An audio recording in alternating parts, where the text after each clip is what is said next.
한 해의 마지막 12월이 되면 생각나는 단어들이 몇 개 있습니다.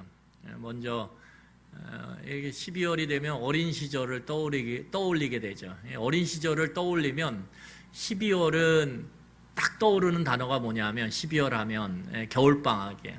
그때는 겨울방학 앞두고 얼마나 마음이 설레고 좋았던지 그 느낌을 잊을 수가 없어요. 왜냐하면 겨울방학이 요즘에는 늦춰졌는데 예전에는 겨울방학을 하고 나서 성탄절이 왔거든요. 그러니까 이 겨울방학 하면 성탄절이랑 딱 이어져 있어요. 그래서 마음이 그렇게 설렐 수가 없어요. 어린 시절에 겨울방학, 성탄절 이게 딱 연결돼서 얼마나 마음이 설레던지. 그런데 또 하나의 단어가 있다면 뭐 여러 가지가 있겠죠. 그런데 저한테는 수수께끼예요. 수수께끼. 겨울방학이 되면 아이들이 교회로 모여요. 교회로 모여서. 그래서 교회에서 이제 예전에는 교회에 이렇게 연탄을 떼는 난로가 있었습니다. 그래서 연통으로 해가지고 이렇게 설치를 하죠. 이게 겨울맞이를 위해서 교회가 하는 필수적인 작업인데 난로를 설치하고 연통을 이렇게 연결해서 밖으로 빼는 거.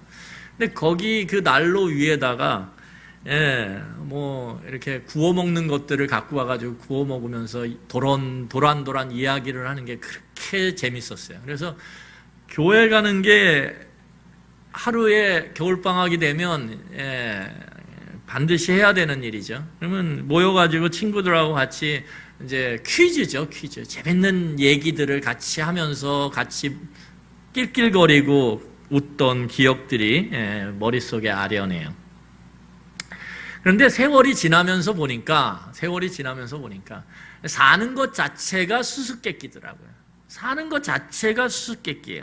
삶의 지식과 경험이 많아지면 많아질수록 좀 인생에 좀 수수께끼들이 풀리고 질문에 해답이 나오고 그래서 좀 단순해지고 명쾌해져야 되는데 이렇게 시간이 가면서 지식과 경험이 많아질수록 놀라운 것은 점점 수수께끼 같은 그런 풀 수 없는 문제들이 더 많아져요. 삶에 더 많아져요. 그래서 삶이 단순해지고 명쾌하기보다는 좀 더 복잡해지고 좀 답답해지는 것이 현실이에요. 세상을 몰랐을 때는 그냥 너무 단순하고 명쾌한 듯 보였어요. 몇 가지 수수께끼 문제가 있는 거죠. 그런데 조금 세상을 아니까, 사회를 아니까, 세상이 어떻게 돌아가는지를 좀 알기 시작하고, 정치가 어떻게 돌아가고, 경제가 어떻게 돌아가고, 교육이 어떻게 돌아가는지를 조금씩 알면서는 삶이 더 복잡해져요. 더 번민이 많아져요. 여러분, 오늘 솔로몬은 우리에게 한 가지 수수께끼 문제를 소개합니다.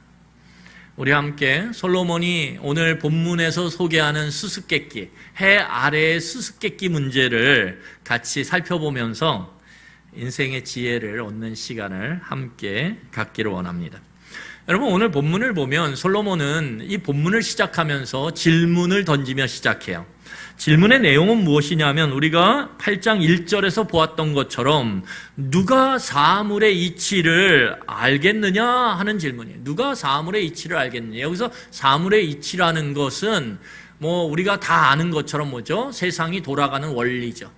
이 세상이 돌아가는 원리들을 누가 알겠느냐. 여러분, 우리가 참 지식이 부족해서요. 이 기계가 어떻게 돌아가는지 잘 몰라요. 저게 도대체 어떻게 저렇게 움직이고 돌아갈까 잘 몰라요. 그런데 거기에 전문적인 지식을 갖고 있는 사람들이 이렇게 해서 그 장치들이 돌아가는 거예요. 설명하면 우와 그래요. 여러분, 그런 일이 이 현대 사회에 비일비재합니다. 많아요. 우리가 모르고 돌아가는 원리들이 얼마나 많은지. 저는 핸드폰을 볼 때마다 신기해요.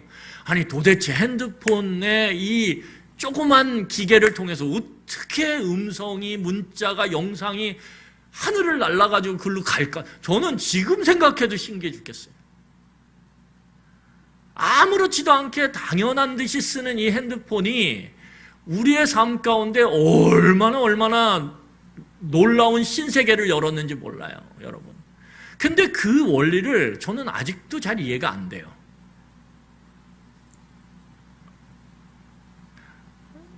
뭐 그걸 떠나서 저는 전선을 통해서 소리가 다른 사람에게 전달되는 것조차도 지금도 이해가, 물론 뭐 그 소리 언어가 전기 언어로 바뀌어서 뭐 이렇게 설명은 되겠죠. 근데 그게 너무너무 신기한 거예요. 이해가 잘 안 돼요. 그래서 저는 문과인 것 같아요. 오늘 이야기하는 게 뭐냐면 솔로몬의 질문 속에 누가 이 세상에 돌아가는, 움직이는 그 수많은 원리들을 알겠느냐 이거예요. 그 질문은 이미 답이 정해져 있어요. 누굴까요? 지혜자라는 거예요. 지혜자만이 이 세상에 돌아가는, 움직이는 그 수많은 원리들, 그 원리들을 알 수 있다라는 거예요. 그런데 오늘 솔로몬은 지혜자의 지혜에 있어서 오늘 독특한 아주 색다른 지혜의 능력을 소개해요. 그 능력이 뭐냐면 좀 색달라요. 지혜의 능력을 한 가지 소개하는데 색다른 지혜의 능력을 소개합니다. 우리 1절을 한번 같이 읽도록 하겠습니다. 다 같이 1절 읽겠습니다.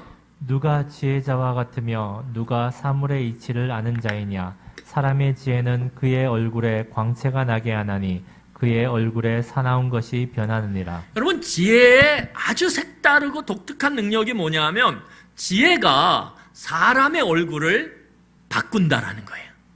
사람의 얼굴을 변하게 만든다라는 거예요. 여러분, 잠언서에 보면, 성경의 잠언서에 사람의 얼굴이 뭘 보여주냐 하면 사람 마음에 있는 감정을 보여주는 거울이라고 이야기해요. 그러니까 사람의 마음은 얼굴을 통해서 밖으로 보여져요.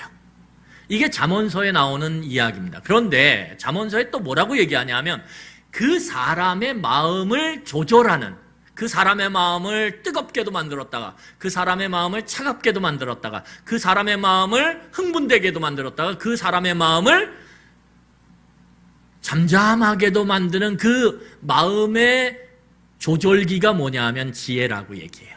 그래서 지혜가 마음을 조절하고 그 마음의 조절된 모습이, 온도가 얼굴로 표시된다라는 거예요.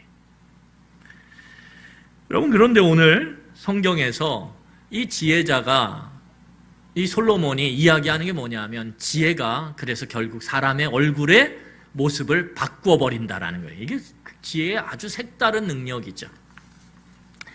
여러분, 그런데 이런 지혜의 색다른 능력이 어떨 때 그 빛을 발하냐 하면, 효과를 발휘하냐 하면 상대방이 위험한 상대를 만날 때 이 얼굴을 변하게 만드는 지혜가 능력을 발휘한다라는 거예요. 여러분, 만약에 상대방이, 내가 대하는 상대방이 왕이다. 오늘 솔로몬은 2절에서부터 왕을 딱 끄집어와요. 왕이라고 한다면 이 얼굴의 모습을 바꾸게 만드는 지혜가 엄청난 능력을 뿜어낸다라는 거예요. 왜냐하면 고대 사회에 가장 위험한 사람이 누굴까요? 고대 사회에서 왕이에요. 고대 사회에서 가장 위험한 사람이 왕이에요. 여러분, 우리나라 사극을 한번 보시면 알겠지만 그 사극을 보면서 뭐 신하들과 왕이 서로 정치적인 패권을 막 겨루고 그 안에 암약하고 술수를 쓰고 많아요. 그런데 제일 위험한 사람이 누구냐면 왕이에요. 왜? 왕은 한번 말을 뿜어내기 시작하면 그 말은 어떻습니까? 권능이 있어요. 오늘 성경에 보는 것처럼 권능이 있어서 그 말을 거부할 수가 없어요. 거부할 수가 없어요. 여러분, 예전의 고대 사회, 특별히 이 이스라엘 이 시대 가운데 고대 사회는 법 절차가 충실하게 지켜지지 않아요. 왕의 말에 따라서는 법의 모든 절차들이 폐기 처분, 무시되고 직결 심판이 되어져요. 죽여! 그러면 죽이는 거예요. 여러분, 그래서 여러분들이 많이 보셨던 로마와 관련된 영화들이나 이런 것들을 보면 어떻습니까? 로마 황제가 콜로세움에서 어떻게 해요? 다 가장 높은 자리에 앉아서 서로 싸우는 사람들 중에 진 사람을 향해서 뭐라고 합니까? 그냥 다른 거 없어요. 그냥 손가락 딱 드는 거예요. 손가락 딱 들고 어떻게 합니까? 손가락 딱 세우면 살고 내리면 죽는 거예요. 법 절차 이런 거 필요 없어요. 그냥 왕이 살려! 그러면 살리는 거예요. 죽여! 그러면 죽이는 거예요. 그러니까 이 고대 사회에서 가장 위험한 사람이 누구냐면 왕이에요. 그런데 그 왕의 권능 있는 말을 따르지 않을 경우에 굉장히 위험해지겠죠. 그래서 오늘 성경을 보면 뭐라고 얘기하냐면 8장 2절에 이렇게 얘기합니다. 내가 권하노라 왕의 명령을 지키라 이미 하나님을 가리켜 맹세하였습니다. 이게 무슨 말이냐 하면 이 이스라엘 사회 내에서 왕을 세울 때는 어떤 절차가 있냐면 기름을 붓습니다. 이 기름을 붓는다라는 건 하늘로부터 하나님께서 특별한 사명을 그 왕에게 맡겼다라는 거예요. 그걸 표시하는 거예요. 그래서 고대 사회에 이 이스라엘 사회 내에서 기름을 부었던 세 직임이 있어요. 직임. 사역이 있는데 그게 누구냐면 왕, 선지자, 그리고 제사장이에요. 이 왕에게 기름을 부을 때 그걸 지켜보던 모든 백성들은 뭐라고 고백하냐면 내가 왕의 명령에 순종하겠습니다. 하나님을 대하듯 왕을 대하겠습니다. 이렇게 약속을 해요. 이 왕의 즉위식 때. 그렇기 때문에 지금 모든 백성들은 다 왕의 명령에 따르기로 이미 하나님 앞에서 약속한 상태예요. 그리고 약속한 사람들이에요. 그렇기 때문에 왕은 그의 말의 권능에 따라서 사람들을 죽이고 살릴 수 있어요. 이게 지금 전제된 상황입니다. 그런 상황 속에서 오늘 지혜가 있는 사람은 어떻게 행동하냐면 왕의 말이 불합리할지라도 3절, 4절을 보면 뭐라 그래요? 불합리한 상황이에요. 그런데 그게 불합리한 상황 가운데서 순종하죠. 왜? 하나님 앞에서의 약속이니까.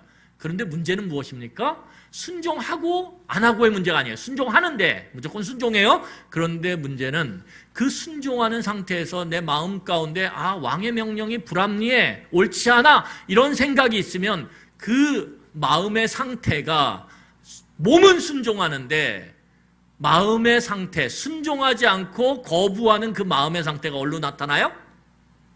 얼굴로 나타난다라는 거예요. 얼굴로. 그러면 그 얼굴을 보면서 왕은 어떻게 합니까? 직결 심판을 하죠. 저거 반역자야. 그리고 어떻게 해요? 죽여. 이렇게 되죠. 여러분, 그래서 우리는 잘 알잖아요. 부여의 왕이었던, 부여인가요? 그렇죠? 그 궁예라고 하는 사람이 어떻게 합니까? 독심술을 하죠. 네 마음에 악귀가 있어? 이러면서. 계셨으면 웃었을 텐데. 그러면서 어떻게 합니까? 그냥 죽여요. 왜? 표정을 보니까 이게 반역할 얼굴이란 말이에요.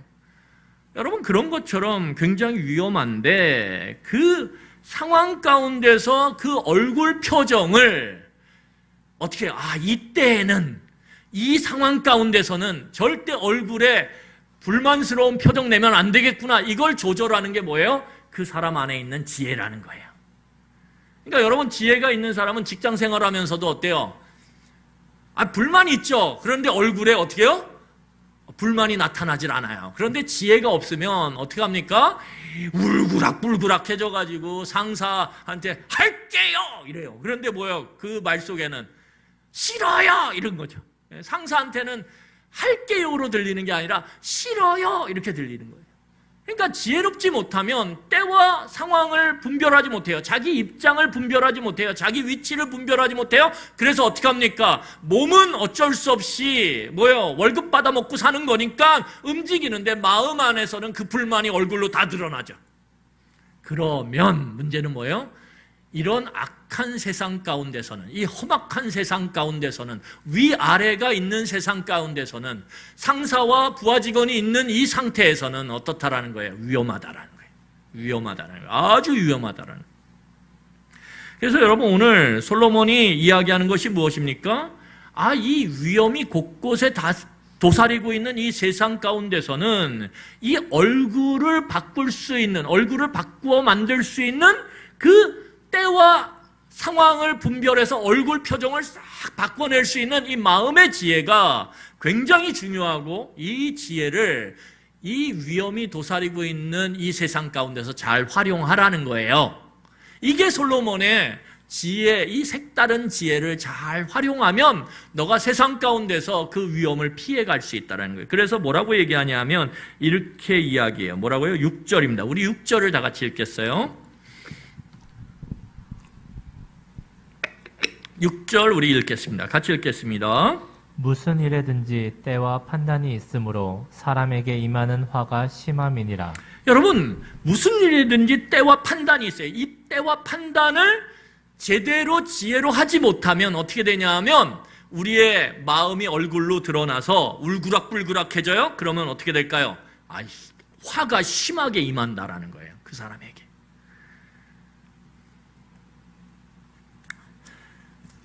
여러분, 이처럼 지혜가 엄청난 화를 당할 수 있는 위기에서 건져낼 수 있는 힘과 능력, 이 색다른 힘과 능력, 얼굴을 페이스 오프, 바꾸는 그런 놀라운 능력이 지혜의 능력이에요. 그럼에도 불구하고 지혜에 결정적인 약점이 있는데 오늘 이미 우리가 계속 살펴본 것처럼 이 솔로몬이 해 아래의 세상을 살펴보면서 지혜도 살펴봤어요. 그리고 지혜의 약점을 이미 발견했어요. 그 약점이 뭐냐 하면 7절과 8절입니다. 이게 지혜의 한계예요. 자, 7절과 8절 우리 다 같이 읽겠습니다.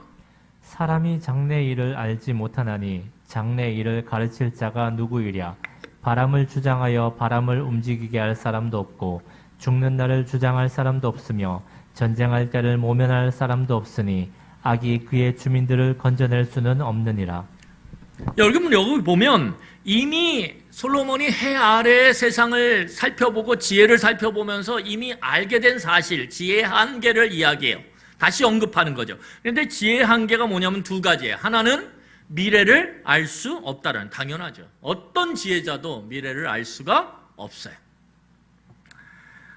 이건 너무 당연한 거예요. 그래서 솔로몬이 이 당연한 것이 지혜의 한계라고 딱 명시하고 있어요. 또 하나는 무엇이냐면 이 지혜를 가진 자는 죽음의 날과 악 앞에서 철저히 무력하다라는 거예요. 오늘 8절을 다시 보세요. 제가 읽겠습니다. 8절을 보시면 바람을 주장하여 바람을 움직이게 할 사람도 없고, 여기서 없고 딱 끊어지는 게 아니라 이게 뭐냐면 바람을 주장하여 바람을 움직이게 할 사람이 없는 것처럼, 이 말이에요. 없는 것처럼.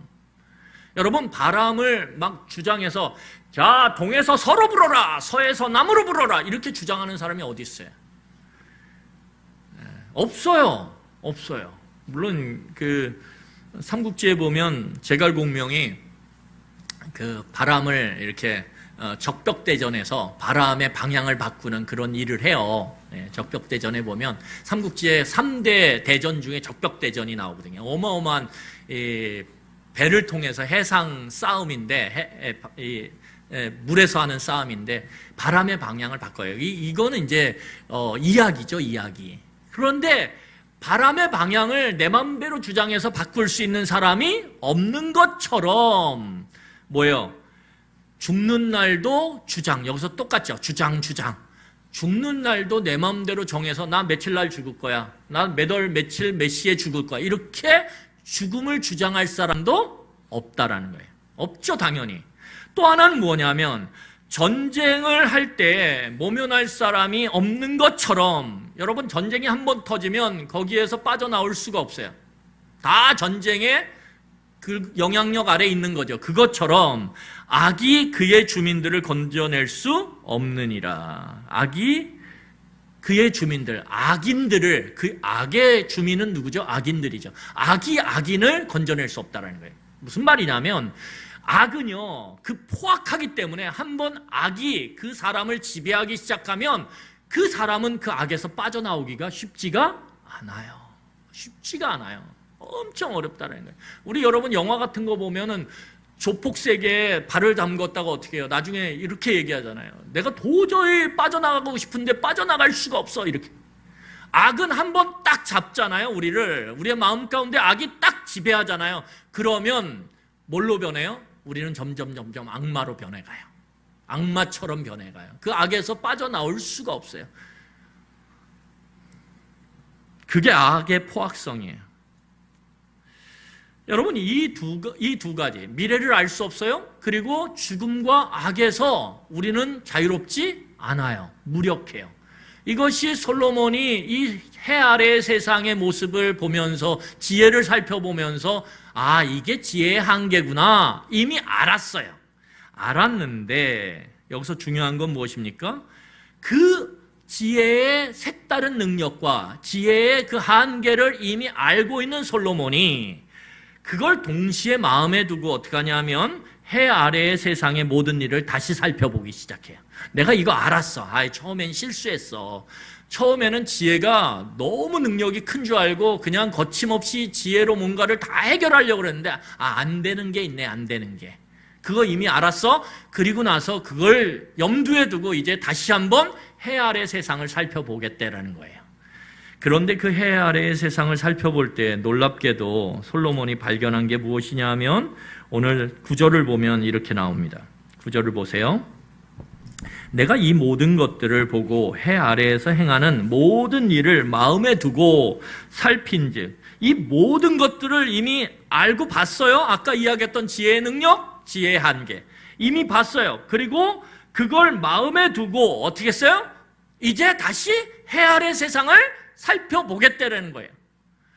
그런데 살펴봤더니 어떤 게 눈에 탁 들어왔냐면 오늘 9절 하반절에 보니까 사람이 사람을 주장하여 해롭게 하는 때가 있도다라는 거예요. 다시 말해서 무슨 말입니까?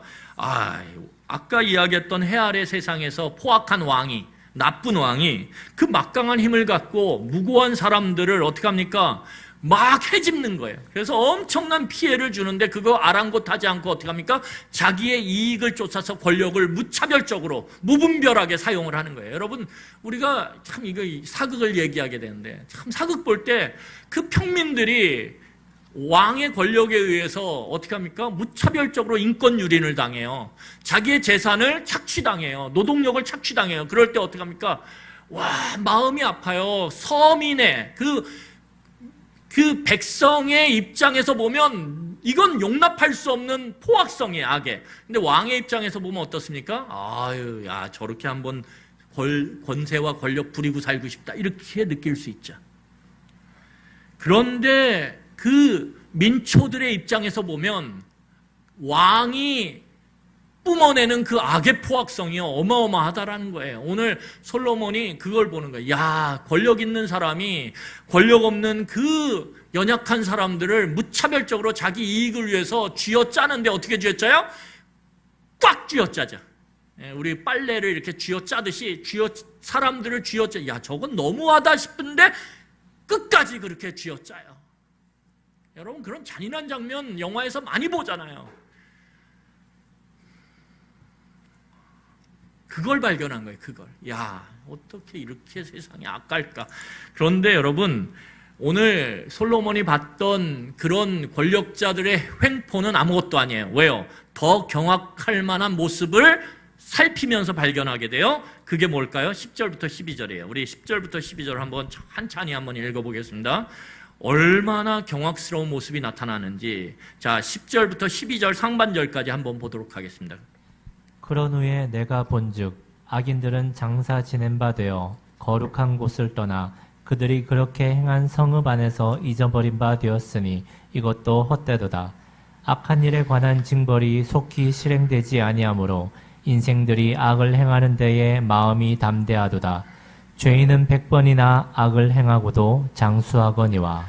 여러분, 솔로몬이 그 권력의 횡포, 그리고 그 권력의 횡포 속에서 민초들이 정말 거의 죽을 만큼, 죽어나가는 모습들을 보면서 이거는 정말 불합리하다 이렇게 느끼는 순간, 그 후에 보니까 이 상황이 더 경악스러운 거예요. 그런 횡포들 이후에 계속 추적하면서 살펴봤어요. 살펴봤더니 어떤 일이 일어나냐면 그렇게 살아있을 동안에 그 권력을 갖고 악을 일삼던 악인들이 그런데 오래 살아요. 참 이게 신기해요. 그 나쁜 짓을 하는데, 그래서 어떻게 해요? 저런 인간들은 좀 빨리 하나님 데려가시면 좋겠다. 이렇게 속으로 겉으로는 안 하죠, 여러분. 야, 저 사람 진짜 악한데, 저 사람 때문에 가족들도 힘들고 주변에 이웃들도 힘들고 너무 힘든데, 야, 저 사람 진짜 하나님이 안 데려가시나 언제? 이렇게 마음으로 생각할 만한 그 사람, 그런데 더 오래 살아요. 오래 살아요. 얼굴이 팽팽해요. 콜라겐 먹지도 않았는데 얼굴이 팽팽해요. 나이가 한 20세, 30세 이상 젊어 보여요. 여러분 억울하지 않습니까? 억울하지 않아요. 아니 어떻게 저렇게 악한데 오래 사냐 이거예요. 그런데 더한 건 뭐냐면 오늘 성경을 보니까 여러분 10절을 보세요. 성경을 보니까 이 말이 무슨 말이냐면 그 사람이 드디어 이제 죽었어요. 야, 드디어 죽었구나. 드디어 죽었구나. 여러분 우리가 그냥 제3자의 입장에서 보면 그 사람의 죽음이 뭐 호불호가 있을 수 있어요. 그런데 그 사람의 권력의 횡포를 통해서 내 자식이 죽어갔어요. 그 사람의 일터에서. 그 권력자의 일터에서 내 자식이 억울하게 시름시름 앓다가 생명을 빼앗겼어요. 그리고 제대로 보상도 받지 못했어요. 여러분 그런 일이 비일비재한데 그 부모의 입장이라면, 그 자식의 입장이라면, 내 아버지가 거기서 일하다가 돌아가셨어요. 아무런 보상도 못 받았어요. 여러분 그렇게 되는 상황에서 그 사람의 그 긴 생명을 보면서 얼마나 하늘을 보며 원망했어요. 하나님 도대체 살아 계세요? 하나님 지금 뭐 하시는 거예요? 그런데 그 사람이 죽었어요. 그러면 어때요? 그래도 하나님 정말 감사해요. 그래도 그 마음의 그늘이 조금은 거쳐질 거 아니에요. 그 마음의 아픈 그 쓴 마음이 조금은 달게 될 거 아니에요. 그런데 놀라운 일이 벌어져요. 오늘 10절을 보니까 어떤 일이 벌어지냐면 그 사람이 거룩한 곳을 떠나요. 이 거룩한 곳이라는 게 뭐냐 하면 쉽게 말하면 성전이에요. 성전. 이 사람이 쉽게 말하면 성전을 거쳐서 묘지로 가요.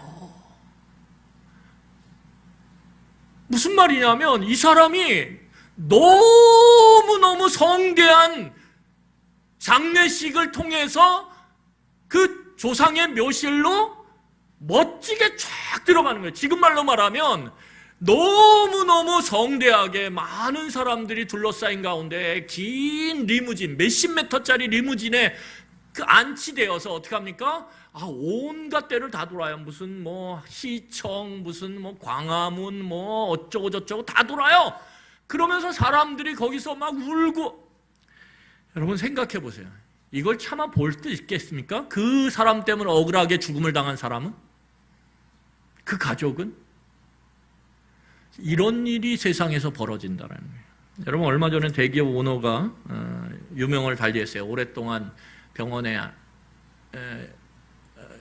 기계 장치에 의해서 호흡을 하고 생명을 유지하다가 드디어 유명을 달리했어요. 그 사람의 그 죽음에 대해서 호불호가 있을 수 있어요. 그렇지만 그 사람에 의해서 그 직장 가운데서 정말 파릇파릇한 젊음의 아이들이 시름시름 백혈병을 앓다가 죽어나간 아이들이 어마어마하게 많아요. 그 죽음에 대한 대가, 죽음에 대한 이유 제대로 밝혀진 것이 없어요. 여러분 그 입장에서 바라보면 가슴이 찢어질 일이에요. 왜요? 세상에 그 사람이 죽었는데 온갖 데서 그 사람을 찬양하고 칭송하고 높이는 일이 온 지면을 다 덮어버렸어요.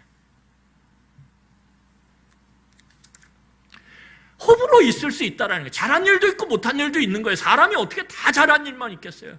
그런데 그 사람에 의해서 그 사람과 연결된 직장을 통해서 내 자식이 죽어나가는 것을 경험한 부모 입장에서 보면 가슴이 또 찢어질 일이라는 거예요. 그런데 그게 세상이라는 거예요. 그게 세상이라는 거예요. 이게 안타깝지 않습니까? 여러분 그런데 더 놀라운 게 있어요. 오늘 11절을 보니까 11절 한번 보세요. 이게 죄를 저질렀으면 그래 저질렀어요. 그래서 피해도 보고 아픔 당한 사람도 있고 죽임 당한 사람도 있어요. 그러면 재판이라도 법원에서 재판이라도 제대로 이루어져서 정당한 재판 과정 가운데 그 죄를 범한 사람에게 적절한 정당한 합당한 징벌이 내려져야 되잖아요. 그런데 11절에 뭐라고 얘기하냐면 이 솔로몬이 발견한 게 뭐냐면 악한 일에 관한 징벌이 너무너무 지체되는 거예요. 아니 저건 누가 봐도 자명한 죄인데 그 죄에 대한 징벌이 이루어지질 않아요. 계속 늦춰져요. 계속 늦춰져요. 그러니까 어떻게 됩니까? 그 부모의 자식은, 그 아버지의 자식은 더 담대해져요. 야, 이거 이 정도 죄는 저질러도 되겠네. 그러니까 어떻게 합니까? 11절에 보니까 인생들이 악을 행하는데 마음이 담대해져요. 더 큰 죄를 저질러요. 막. 세상에 하늘이 무서운 게 없어요.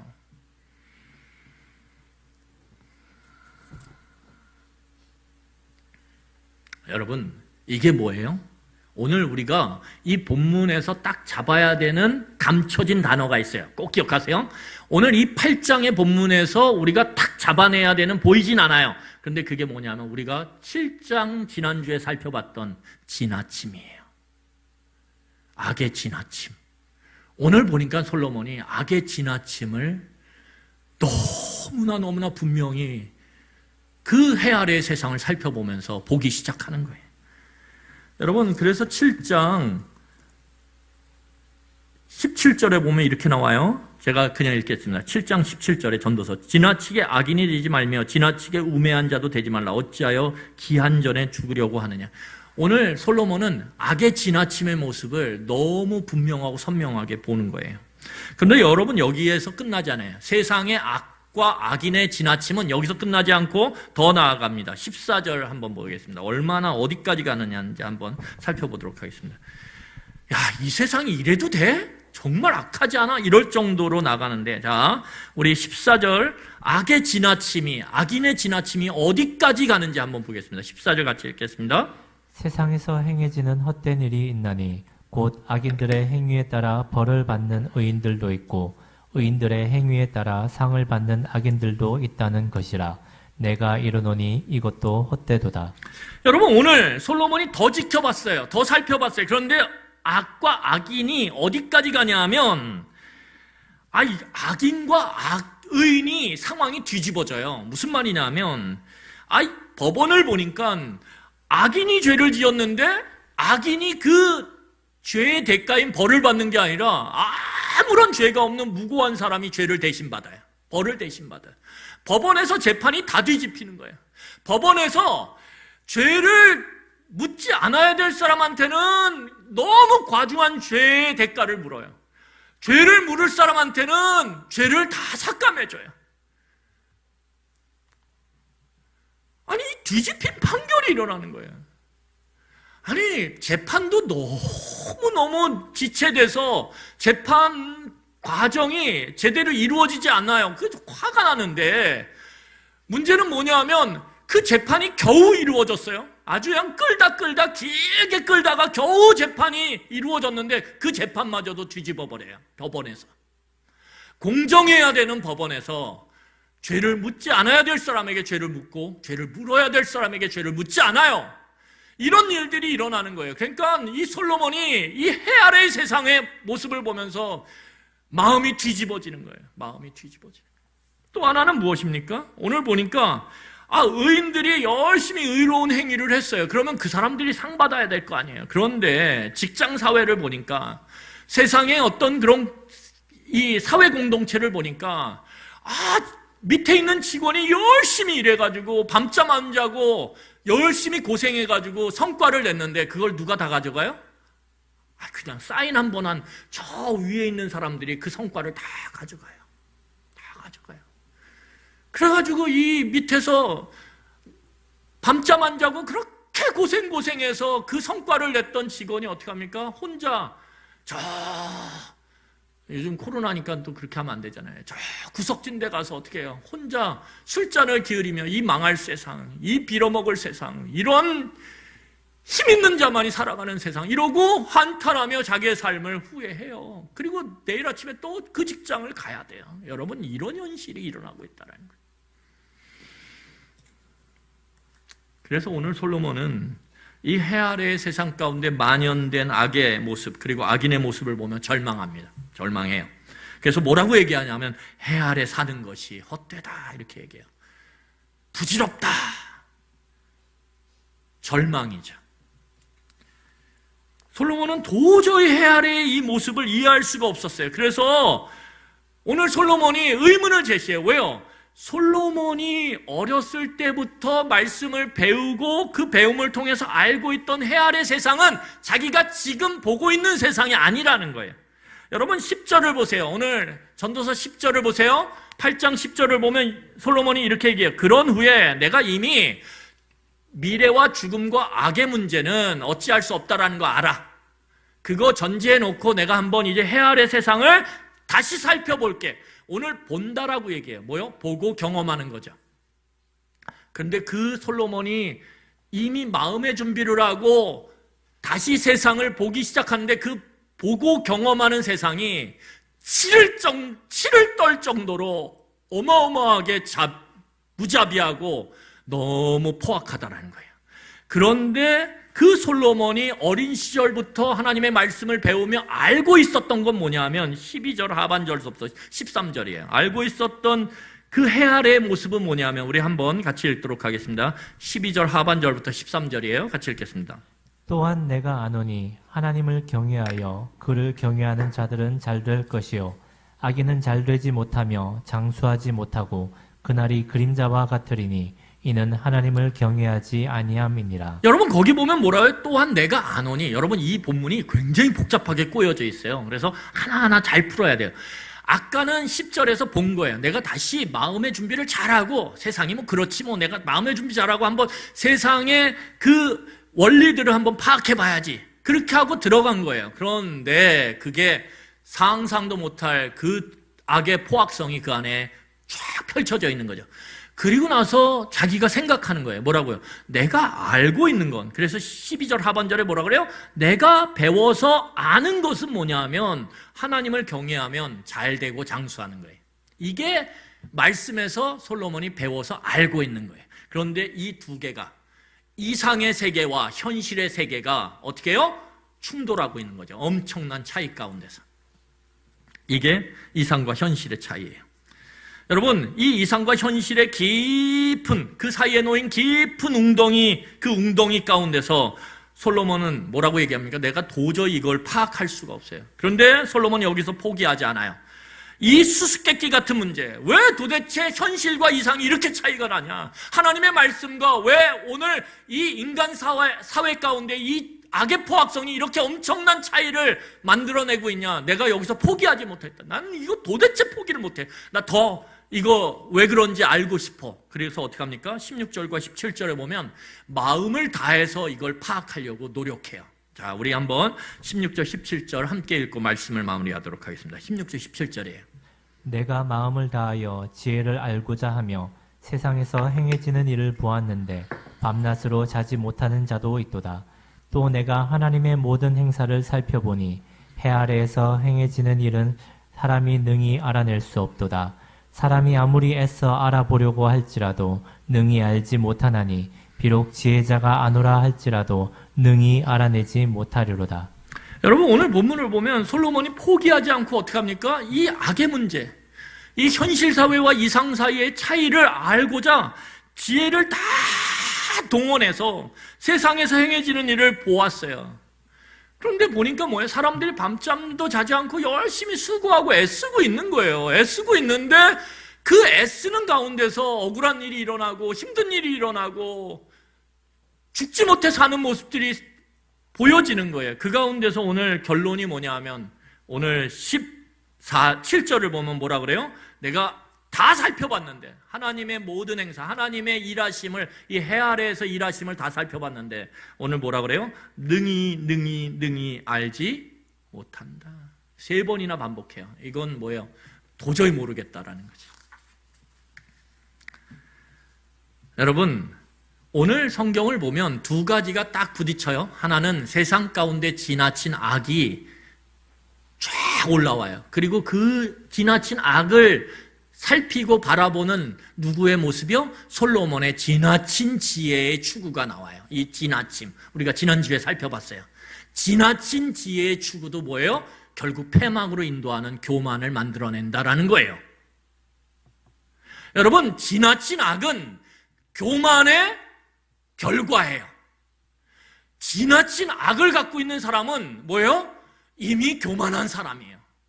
교만하기 때문에 악을 행사하는데 거침이 없어요. 그런데 지나친 지혜는 처음엔 괜찮아요. 그런데 그 지혜가 하나님이 여기까지야 그어놓은 선이 있어요. 그 선을 자꾸 넘어가려고 하면 그 지나친 지혜는 우리로 하여금 교만하게 만들어요. 그리고 우리를 패망으로 이끌어요. 그러니까 교만이 악을 만든다라면 지나친 지혜는 결국 악을 끌고 와요. 우리의 삶에. 교만을 끌고 와요. 그래서 패망으로 우리를 인도해요. 여러분, 말씀을 좀 우리가 같이 살펴보면 정리하도록 하겠습니다. 여러분, 해 아래의 세상 가운데 지나친 악의 문제 앞에서 인간은 철저히 무력할 수밖에 없어요. 이 악의 문제, 이 수수께끼를 풀기 위해서 지나치게 지혜를 추구하면 추구할수록 문제가 풀리는 게 아니라 우리는 더 깊은 그 웅덩이 속으로 빠져들 뿐이라는 걸 이미 알고 있어요. 경험적으로. 솔로몬이 그 얘기하는 거예요. 이 지나친 악의 문제, 그 문제를 풀려고 지나치게 지혜를 추구하다 보면 문제를 푸는 게 아니라 그 수수께끼 앞에서 좌절하게 된다는 거예요. 그리고 좌절하면 절망하게 되고, 절망하면 우리의 삶 가운데 기쁨이 없어요. 그래서 지혜를 끊임없이 추구하면서 이 세상의 문제를 풀려고 하는 사람들의 얼굴을 보면 밝지 않아요. 왜요? 이게 지나치게 지혜를 추구하면 추구할수록 세상이 더 잘 보이거든요. 세상에 모르던 것을 알게 되거든요. 그 세상 밑에 돌아가는 그 악의 원리들이 어떻게 작동하는지를 너무 잘. 그래서 예전에는 그냥 평상원 때는 랄라룰루 하면서 그냥 커피 마시는 거 너무 즐겁고 좋았어요. 그런데 이게 직급이 올라갈수록 그 사회의 직장의 그 악의 모습이 어떻게 그 안에서 돌아가면서 이익을 가져가는지를 아는 순간 점점 직장 다니기가 싫어요. 점점 얼굴이 어두워져요. 왜요? 더 큰 악을 목격하니까. 지혜가 많아져서 세상을 더 깊이 많이 넓게 볼수록 더 큰 악이 보이는 거예요. 그리고 그 악을 처음엔 풀어보려고 그래요. 그 악의 문제를 좀 해결해 보려고 그래요. 근데 안 되거든요. 그런데도 어떻게 하다 보면 결국 뭐예요? 자신이 악과 함께 춤을 추고 있는 거예요. 아니면 세상을 아예 등져버려요. 악과 함께 춤을 추든 아니면 세상을 아예 등져버리든, 이런 악한 이 빌어먹을 세상, 그리고 스스로 목숨을 달리하거나 아니면 떠나버려요. 그거 아니라는 거예요. 솔로몬이 얘기하는 게 그거 아니라는 거예요. 여러분, 우리가 현미경을 보다 보면, 아니면 고성능 돋보기를 보다 보면 어떻게 해요? 그 성능이 좋아지면 좋아질수록 보이지 않던 바이러스들이 보고 세균이 보여요. 그거 보이면요, 생활이 안 돼요. 그것처럼 여러분, 흡사 이 모습은 뭐냐면 스스로 하나님처럼 되고 싶어서 지나친 지혜를 갈망했던 아담과 하와의 모습과 유사해요. 어쩌면 이 모습은, 지혜를 지나치게 추구하는 이 모습은 신할 평지에서 지혜의 결과물인 벽돌을 사용해서, 인간의 지혜의 결과물인 벽돌을 사용해서 초월자인 하나님처럼 높아지려고 했던 니므롯과 그의 제국의 모습과 비슷해요. 결국 지나친 지혜의 추구는 이 해 아래에 풀 수 없는 수수께끼 문제를 푸는 것이 아니라 그 앞에서 절망하게 되고, 그 앞에서 기쁨을 잃어버린 채, 평안을 잃어버린 채 결국 스스로 절망의 길, 패망의 길을 걸어갈 수밖에 없어요.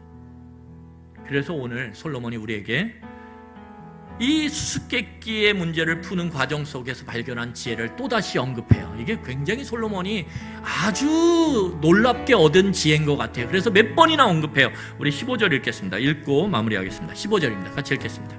이에 내가 휘락을 찬양하노니 이는 사람이 먹고 마시고 즐거워하는 것보다 더 나은 것이 해 아래에는 없음이라. 하나님이 사람을 해 아래에서 살게 하신 날 동안 수고하는 일 중에 그러한 일이 그와 함께 있을 것이다. 여러분, 솔로몬이 발견한 길이 뭐냐면 이 세상 가운데, 이 악 가운데 결국은 우리가 걸어가야 될 길, 하나님을 인정하는 자들이 걸어가야 될 길이 뭐냐면, 하나님을 인정한다면, 하나님을 믿는다면 하나님이 그어놓으신 선을 넘지 말라라는 거예요. 넘으려고 지나치게 지혜를 추구하지 말라라는 거예요.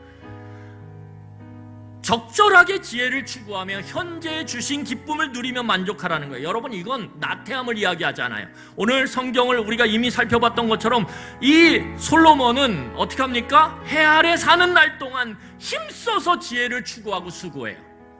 힘써서 지혜를 추구하고 수고해야 돼요. 그런데 우리가 그렇게 지혜를 추구하며 수고하는 가운데 살아가는 우리의 삶의 자리를 보면, 부모로서의 자리, 직업의 자리, 통치자의 자리, 수많은 자리들이 있어요. 그 자리에서 보면 아무리 해도 이게 안 되는 게 있단 말이에요. 안 되는 게. 부모로서 자식을 키울 때 안 되는 게 있어요. 내가 직장에서 그쵸, 악을 발견했어요. 그런데 안 되는 게 있다니까요. 통치자지만 안 되는 게 있어요. 근데 그 안 되는 것들을 계속적으로 거기에 빠져들고 거기에 함몰되기 시작하면 인생은 즐겁지 않아요. 현재는 어둠이고 먹구름이에요. 내가 풀 수 없는 그 문제, 저 사람 정말 악했는데, 저 사람 저 악이 나를 힘들게 만들었는데 내 이 문제를 풀어봐. 그 문제에 계속 매여있는 순간 지금의 즐거움, 지금의 기쁨, 내 가족들과 내 옆에 있는 친지들과 사랑하는 사람들과 누려야 되는 그 기쁨을 다 잃어버린다니까요. 오늘 솔로몬이 얘기하는 게 그거예요. 그럼 어떡하냐? 열심히 지혜를 추구하고 열심히 수고하세요. 그런데 안 되는 문제 앞에서, 자식의 문제가 안 돼요. 아무리 노력해도 이 자식의 문제를 풀 수가 없어요. 그러면 거기서 그걸 인정하세요. 하나님, 내가 이거 풀 수가 없어요. 내가 아무리 이 책 저 책 찾아보고 자녀 양육에 대한 책 찾아보고 상담도 받아보고 했는데 풀 수가 없어요. 그러면 그걸 하나님 앞에 인정하고 하나님 앞에 넘기세요. 이 말을 하는 거예요, 솔로몬이 지금. 그걸 인정하는 것이 인간으로서의 모습이라는 거예요. 자꾸 왜 하나님의 영역에 자꾸 선을 넘어서 들어와서 하나님 되려고 하냐 이거예요. 안 되는데 왜 계속 하냐 이거예요. 그러면서 왜 너의 현재적 즐거움과 기쁨을 낭비하고 포기하냐 이거예요. 여러분, 우리가 안 되는 게 있어요. 세상은 계속 된다고 얘기해요. 인간은 무한한 능력이 있다고 그래요. 다 거짓말이에요. 얼마나 우리가 연약하고 무력한데요. 안 되는 문제 앞에서, 최선을 다했는데 안 되는 문제 앞에서 겸손하게 그걸 인정하세요. 아, 이건 해 아래의 내 문제가 아니구나. 내가 풀 수 없는 수수께끼 문제구나. 풀 수 없는 수수께끼 문제가 많다니까요. 그리고 하나님 앞에 넘기세요. 하나님, 이거 하나님이 가져가서 푸세요. 해 위에서는 풀 수 있잖아요. 푸세요. 저는 오늘 하나님께서 주신 이 기쁨과 즐거움을 누릴래요. 가족과 함께, 사랑하는 사람들과 함께. 이걸로 우울해지지 않을래요. 이걸로 내 삶의 먹구름을 계속 낀 상태에서 옆에 있는 사람들과 즐거움을 누리지 못한 채 그렇게 절망적으로 살아가지 않을래요. 오늘 그 선언을 하라는 거예요, 솔로몬이. 그럴 때 그게 진짜 믿음이라는 거예요. 왜요? 하나님이 하나님 되게 하는 믿음이기 때문에. 하나님이 하나님 되게 하는 믿음이 뭐예요? 내가 풀 수 없는 수수께끼를 애썼는데 풀 수 없다면 그걸 과감하게 하나님 앞에 넘겨드리는 거예요. 하나님이 푸세요. 내 인생의 이 문제 하나님이 푸세요. 그리고 저는 오늘 주신 이 기쁨을 내 사랑하는 사람들과 나누겠어요. 이게 솔로몬이 발견한 해 아래의 수수께끼를 앞에 놓고 얻은 지혜라는 거예요. 여러분, 올 한 해를 마무리하면서 이 지혜를 깊이 곱씹으며 우리의 삶에 적용하는 그런 은혜가 있기를 바랍니다. 기도하겠습니다.